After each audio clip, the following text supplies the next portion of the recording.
Evangelho segundo São Lucas. Naquele tempo, Maria partiu, dirigindo-se apressadamente à região montanhosa, a uma cidade de Judá. Entrou em casa de Zacarias e saudou Isabel. Ora, aconteceu que apenas Isabel ouviu a saudação de Maria, o menino lhe saltou no ventre, ficando Isabel cheia do Espírito Santo. Ela então, com voz forte, exclamou: Bendita és tu entre as mulheres, e bendito é o fruto do teu ventre. Donde mereço eu esta felicidade da mãe do meu Senhor vir me visitar? Com efeito, logo que a tua saudação chegou aos meus ouvidos, o menino exultou de alegria no meu ventre. Bem-aventurada, de fato és tu, porque acreditaste no cumprimento daquilo que te foi predito da parte do Senhor. Maria então prorrompeu: a minha alma glorifica ao Senhor, e o meu espírito exulta de alegria em Deus, meu Salvador. Em nome do Pai, e do Filho, e do Espírito Santo.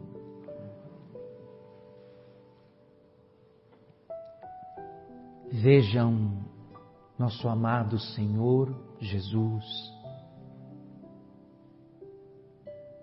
e a sua mãe, feita a nossa mãe. Jesus não espera nascer. Ele nem nasceu.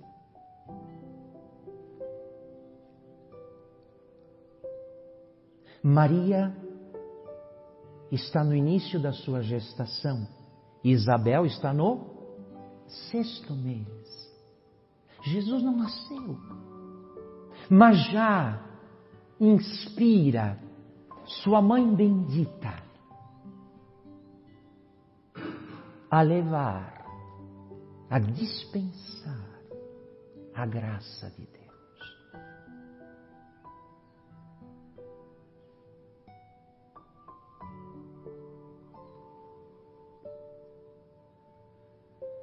Eis aí Maria, que leva aos piedosos Zacarias e Isabel os primeiros frutos da redenção. Jesus, como que impele, empurra sua bendita mãe a esta obra, a esta missão. Maria vai apressadamente.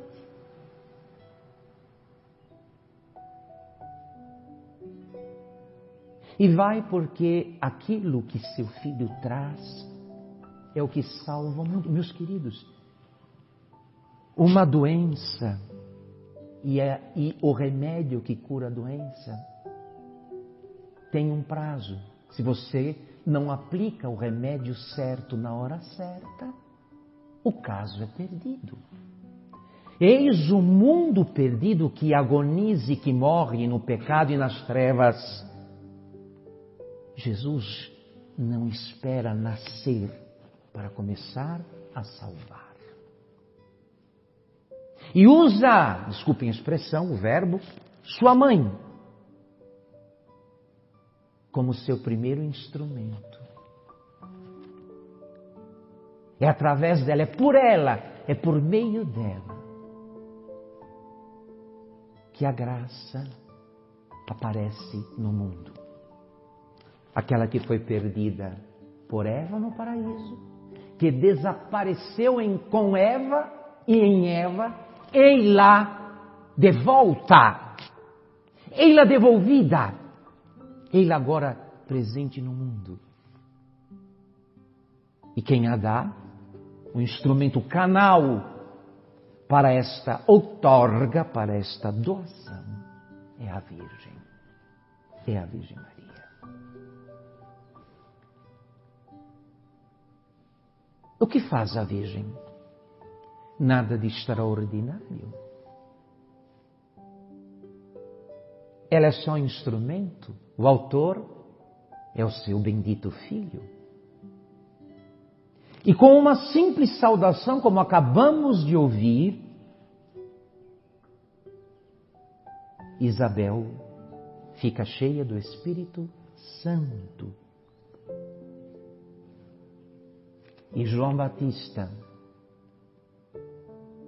com 6 meses de gestação, é como que batizado e santificado.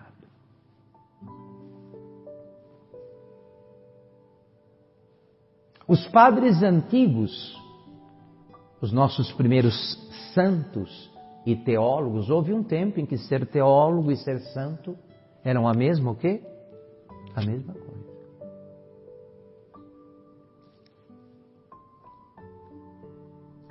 Depois de Santo Tomás de Aquino, teólogo é qualquer um que tenha um diploma. Mas até a escolástica, meus caros, ser teólogo, portanto conhecedor de Deus, e ser santo eram a mesma o quê? A santidade do teólogo autenticava a sua teologia. Infelizmente hoje não é mais assim. Mas os nossos santos teólogos primitivos, comentando este episódio que nos foi narrado, dizem assim, olhem aqui, prestem atenção, porque é o que acontece conosco, é o que viemos buscar aqui, nesta noite de sexta-feira, pela missa que repara o coração de Jesus e que depois, entrando na madrugada do primeiro sábado, pela adoração ao Santíssimo Sacramento, vai fazer reparação ao Imaculado Coração de Maria. Os antigos padres diziam a respeito desta cena na qual vocês ouviram Maria se aproximar e com uma palavra, uma saudação,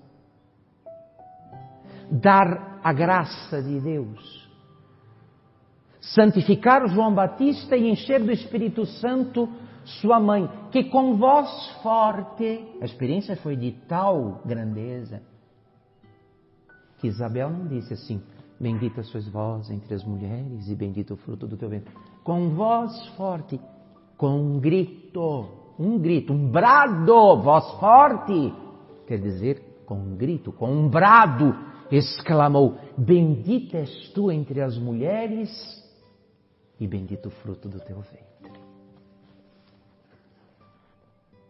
Tal foi o dom do Espírito Santo que ela testemunha ter recebido pelo som da voz, da saudação da Virgem Maria.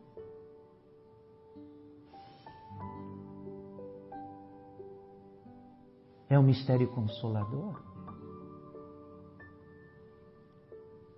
É um mistério consolador. Porque Isabel aqui, ela é a figura da igreja. Quem é Isabel? Ela é figura da igreja. Isabel representa a igreja e João Batista, no seu útero, no seu ventre,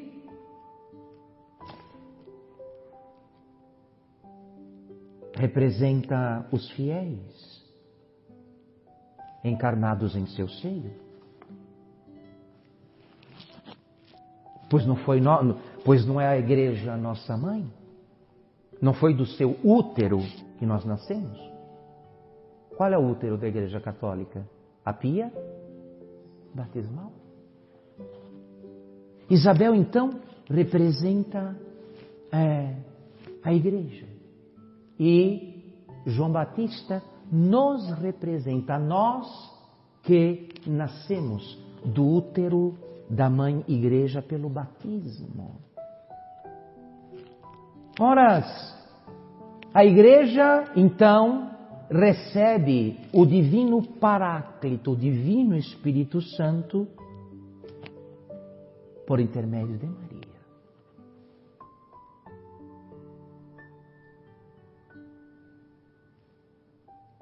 não adianta discutir as razões de Deus. Deus podia e pode fazer tudo o quê? Sozinho. Mas não dispensou a cooperação da humilde Virgem Maria. Aqui é uma espécie de tipo, de modelo, de como a Igreja se enche do Espírito Santo. Quando recebe Maria. Quando ouve Maria, como Isabel, a Igreja recebe o Espírito Santo.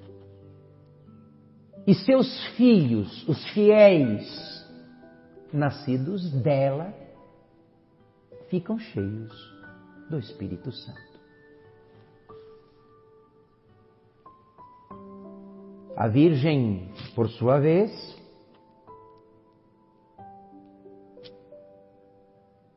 também é figura da Igreja. Também ela é figura da Igreja. É a mãe de nossas almas, a Virgem Santíssima, que nas suas dores, nas dores do Calvário, nos pariu, nos trouxe à luz da graça e da glória. Aquelas dores dela são dores de parto. Ela sacrificou um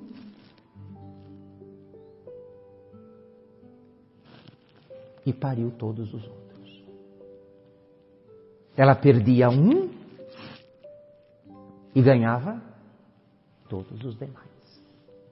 Ela é nossa mãe.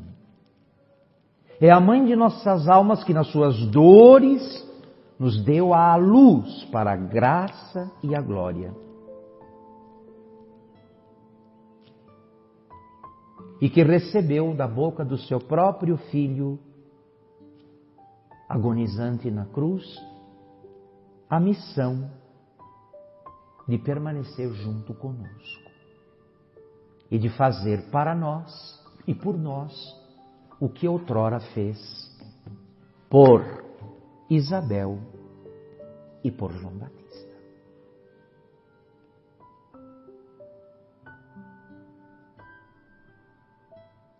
Meus queridos, nós precisamos dar um passo, então. Vocês sabem da devoção simples que tem como fundamento os auxílios e as graças que Nossa Senhora, que a Virgem Maria, dá a todos que recorrem a ela, sem exceção. Sem exceção. A maior parte das pessoas que visitam os seus santuários, vocês sabem disso, que beijam suas imagens milagrosas, que vão pedir graças, não são propriamente cristãos praticantes, não são gente de igreja que confessa, que comunga, etc. e tal.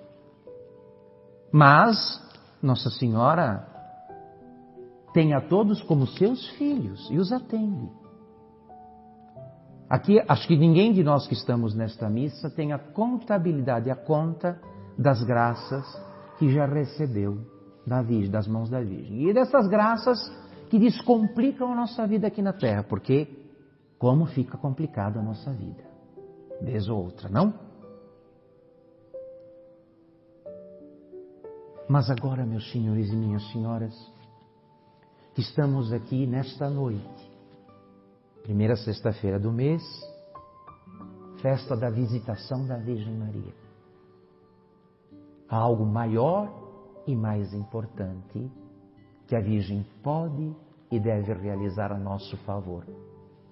Não apenas quanto aos intermináveis problemas que vamos ter enquanto permanecermos no mundo, mas, sobretudo, quanto à nossa salvação.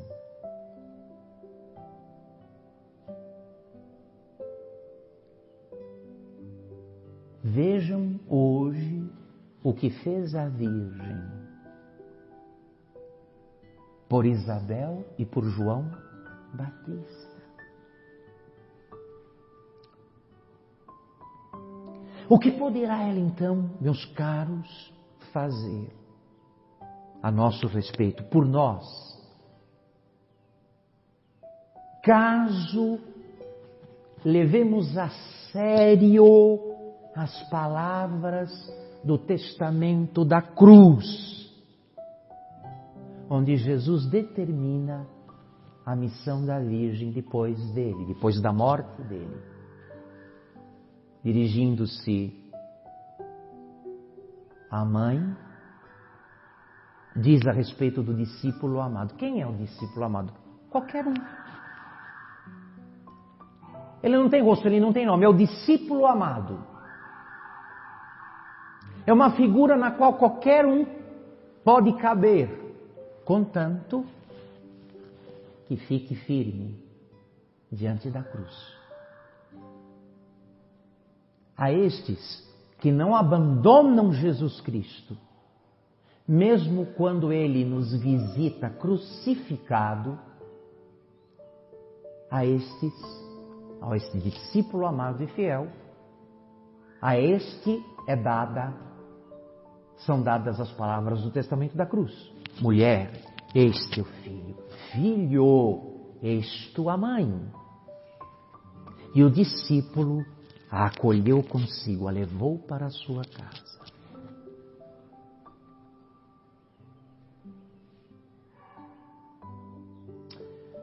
Isabel teve a dita de uma visita. Só uma visita. A Virgem não ficou para sempre lá. Vocês sabem, depois de 3 meses, portanto, depois que João Batista nasceu, ela o quê? Voltou para a sua casa. O problema agora é que a minha casa é a casa da Virgem Maria e a sua também. Onde mora Nossa Senhora? No seu endereço. Lá no seu endereço. Lá está ela.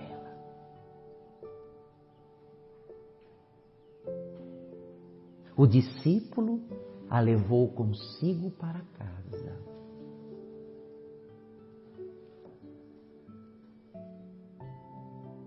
E você sabe, na sua casa é ali que você vive, tem a sua intimidade. Dizer que a Virgem acompanhou o discípulo, que o discípulo a introduziu na sua casa, quer dizer, ele a introduziu na sua intimidade. As mães são as melhores conhecedoras dos o quê? Filhos. Conhecem o que os estranhos não podem nem suspeitar. Sabem. Porque vivem com os filhos. Jesus na cruz determina qual é o lugar da Virgem na nossa vida. Na vida de qualquer discípulo amado. Na sua intimidade, na sua casa.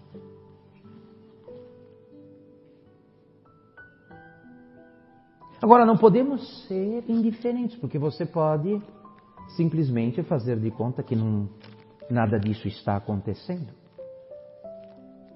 Todos nós já passamos por esta experiência de tratar com indiferença alguém, algum parente, ou ser tratado pelo parente com alguma indiferença. Ou seja, como se eu não existisse para ele e ele não existisse para o quê? Para mim. A festa de hoje nos convida, meus queridos, a acordar para esta oportunidade dada a nós, exatamente porque estamos perto da Virgem, exatamente porque ela está perto de nós. A Igreja, na figura destes santos, Isabel e João Batista, a igreja também tem seus inícios neles.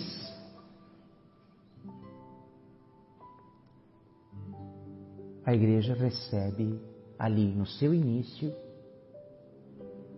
na figura destes fiéis, destes primeiros fiéis, a igreja recebe o dom do Espírito Santo, uma espécie de Pentecostes, por Maria, através dela.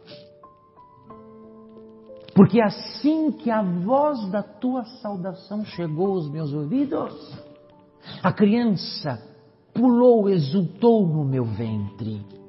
Bem-aventurada, abençoada, você que acreditou, porque será cumprido o que da parte do Senhor foi dito. Crendo. E vocês sabem, o nosso ato de fé, ele é de certo modo dependente de outros. A gente começou a acreditar porque outros que acreditaram em certas verdades nos transmitiram. Sim ou não? Nos falaram disso. A questão aqui é que a Virgem Maria acreditou em algo que nunca havia acontecido antes. Nunca aconteceu antes. De uma virgem conceber. Isso era inédito, inaudito.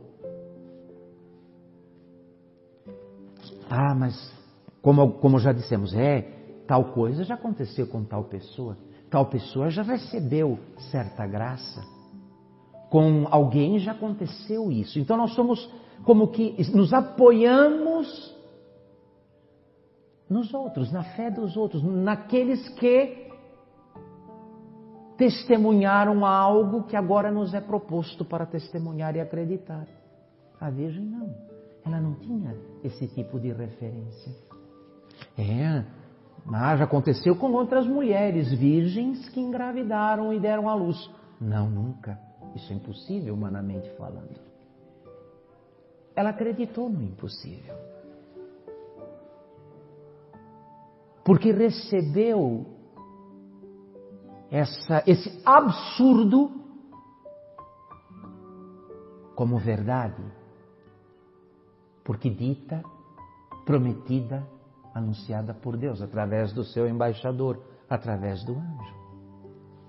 Ela acreditou, então, acreditando, ela como que repara o pecado de Eva. Eva duvidou. Morreu e nela fez todos os homens morrerem para Deus. Maria acreditou. Não duvidou de Deus como Eva, que duvidou porque deu ouvidos à serpente. Ouviu o diabo, duvidou de Deus. Maria não. Maria ouve a Deus e crê. Crê que Deus é assaz poderoso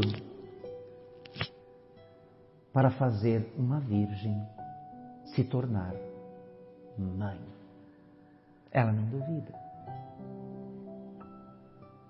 Sobre Eva é fulminada uma maldição. Deus fulmina 3 maldições no paraíso, depois do pecado. Uma sobre Adão, outra sobre Eva e outra sobre a serpente. Sobre ela cai a maldição, porque duvidou e desobedeceu. Sobre Maria desce a bênção. Bem-aventurada, abençoada, bendita entre as mulheres. Olha aí, minha gente, está devolvida a bênção perdida por Eva no paraíso. Está devolvida a bênção. Por quê? Porque a primeira mãe duvidou. Mas a segunda mãe, a segunda Eva, acreditou. E acreditando, deu a Deus, cooperou com Deus, colaborou com Deus, de modo singular, na obra da nossa redenção. É mãe de nossas almas. O que há de vivo em nós, a vida espiritual que está em nós e que se chama graça, tem sua origem e uma espécie de causa na fé da Virgem. Morremos em Eva, morremos para Deus por causa de Eva, de sua dúvida e de sua desobediência. Mas, em Maria, voltamos a Deus. Em Maria, por ela, nos é devolvida a graça perdida por Eva. Eis aqui, então, esta cena que nós ouvimos. Repara, refaz, presta a Deus satisfação daquela cena do paraíso, quando Eva se aproxima da serpente, a escuta, faz o que a serpente manda e assim morre para Deus. Maria ouve a Deus, que lhe fala pelo anjo. 2 anjos falam. Um fala a Eva no paraíso, o demônio. Outro fala a Isabel, fala a Maria em Nazaré, Gabriel. Ela acredita. E acreditando, repara a nossa história. Repara a nossa história. Por causa dela, nossa história é outra. Graças a Deus. Então, teremos aqui horas, essas horas da noite e da madrugada, para adorar o bendito fruto do ventre da Virgem Maria. Que só, como diz Santo Agostinho, que só foi gerado no seu corpo, porque pela fé, primeiro, foi gerado no seu coração. Nós não podemos gerar Jesus fisicamente. Isso já está feito e tal privilégio foi dado à Virgem Maria.